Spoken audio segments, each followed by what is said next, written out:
been here forever. Van Lillen ice cream used to be. Remember the gelato place? That was really neat. Caballeros, right? So that was, I loved Caballeros. They had a lot of options in terms of gelato. The difference between gelato and gelati, I think, is more of an ice and a cream mix, whereas the gelato is straight out, just like that borderline sorbet, depending on the flavor. It could be like creamy. You could get like a coffee flavored creamy, but it's more like ice cream or yogurt, whereas a gelati would be a mix of an icy substance on top of a cream. That's what I think. It's been a long time since I've heard gelati. I'm pretty sure it's gelato, but that's okay, you know, correct me if I'm wrong, you know. Many people have, so.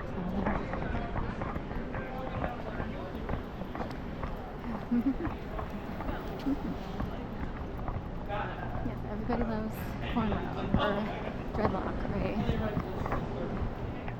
he a musician? That's what he wanted, okay?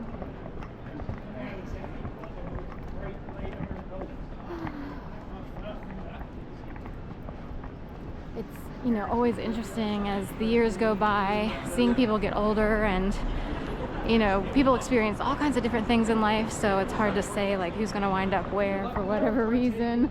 Of course, I was thrown off to the side there with a crazy thing that started in 2011, but in a neat way.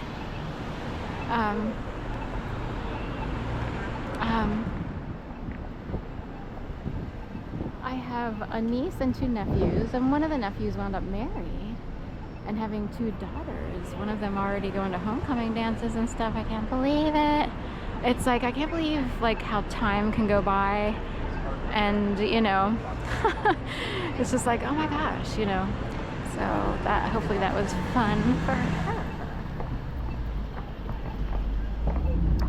They call it Hoko, I guess. I had to double check and look it up because there was something on Facebook that said so-and-so showed up to ask so-and-so to the Hoko dance, you know, with a sign showing up to like field hockey practice. Like, I kind of knew, I'm like, it must be homecoming, but let me double check because, you know, we didn't grow up with BOGOs or Hokos or everything is like acronymed out, you know. So that was neat. This is a good hour to walk around because the shadows aren't too bad. It's not too bright, it's not too dark. And sometimes the colors come out really well at this hour.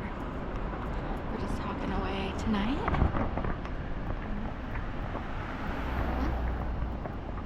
Now, I don't see the light on at all at Jefferson. It could be the hour because it's just sunset-ish. But when I'm out here early in the morning, I see the Jeff blinking on Jefferson. And this is something that goes on a lot, and I wondered like how it could be controlled if someone wanted it to be controlled. Like, say it's like reading tea leaves, like natural intel. Top tomato.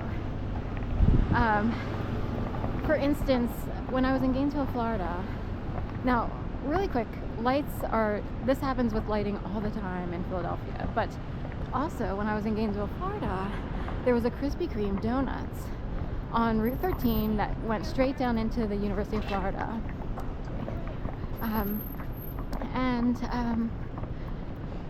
On the Krispy Kreme donut sign, every other day different lights would be on or off.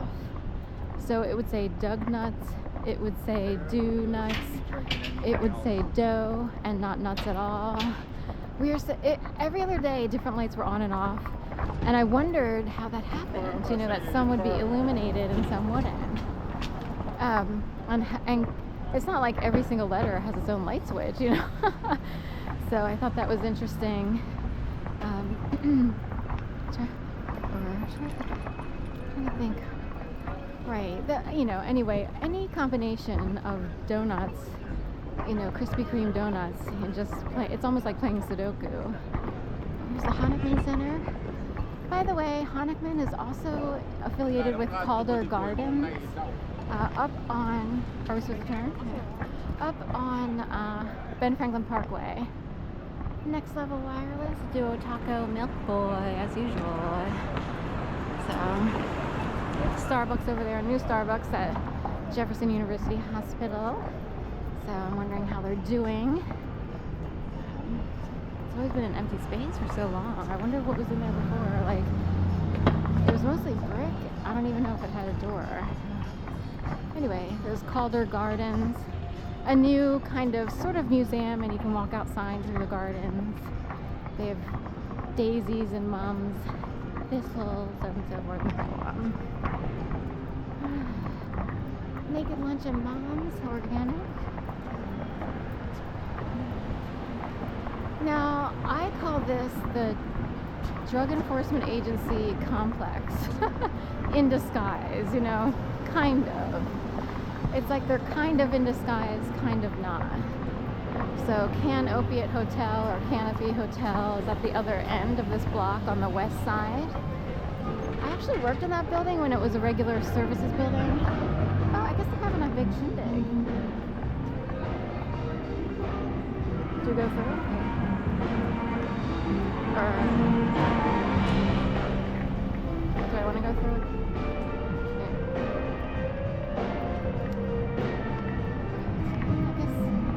Sometimes they have a big fest over in Lincoln, or I'm sorry, not Lincoln, Market East Plaza, which is behind Canopy.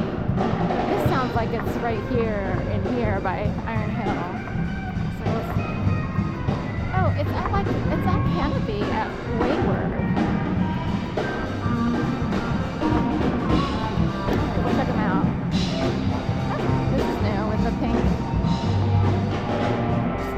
Something new is going on over here. This looks like it's all going to be new, a dynamic new workspace in a warehouse reimagined. There's a band out here.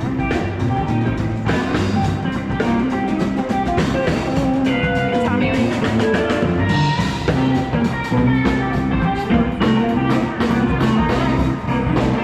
It's Flannel Fest Media Night. Flannel Fest.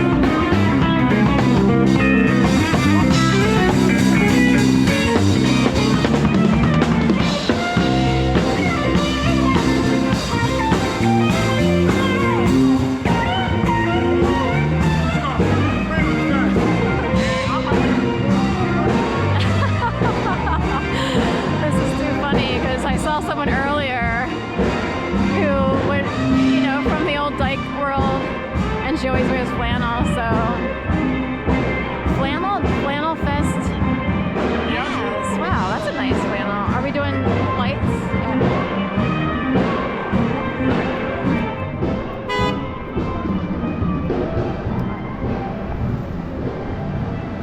Smear some good.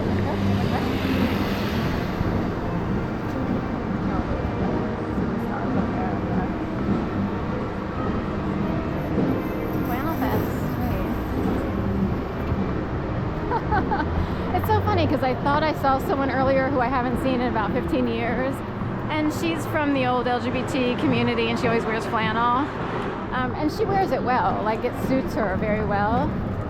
And I was like, was that so-and-so?